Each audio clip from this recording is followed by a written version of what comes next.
Some stories don't begin with a decision. They begin by finding ourselves in the right place without even knowing it. At that time, I was working as a courier. Often I stood in front of a restaurant, waiting for orders, and from one window I regularly heard a voice, not human, but alive, attentive. It was a parrot. One day I noticed the woman who belonged to that voice. We started talking, just like that, casually, without a plan. She told me that the parrot's name was Johnny.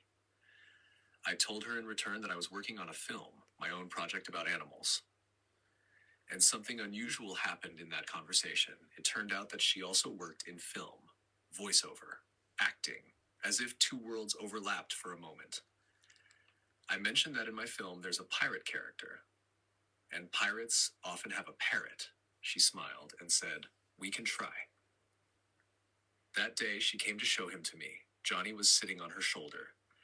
And in that very moment, while we were talking about the film, about collaboration, about possibilities, Johnny flew away.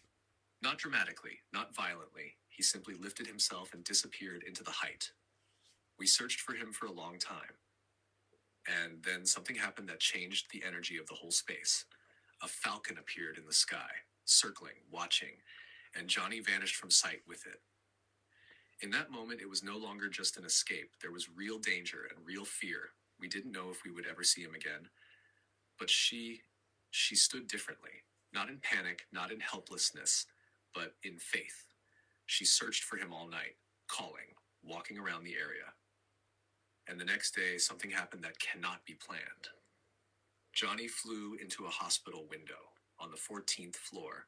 Someone closed the window. Someone realized that the bird belonged to someone, and the information found its way back to her. The first return, not as coincidence, but as an answer.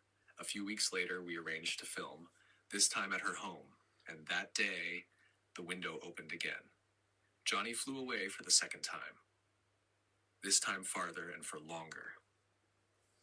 4 days of silence, 4 days of uncertainty, a flight of 6 kilometers across London.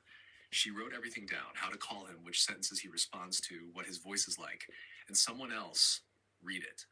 A woman, a stranger, but attentive. She went out on the balcony, called Johnny exactly in the way he knew, and Johnny flew back. The second return.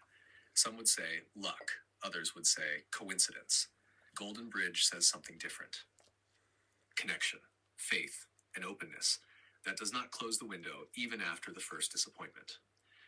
When we finally filmed, Johnny was calm, cooperative, performing, and I realized I was not just the creator of a film.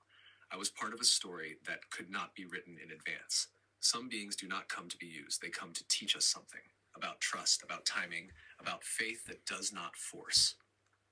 Golden Bridge is not about everything turning out according to plan. It's about remaining open, even when we could have closed the window long ago. Johnny, what did you say? Bye-bye, baby? Just said. Bye-bye, baby. You back in a minute. You said 1 minute. Yes? Bye, You babe. back in a minute. Give you a kiss. Okay, I give you a kiss. Oh, that was painful. Yeah, good.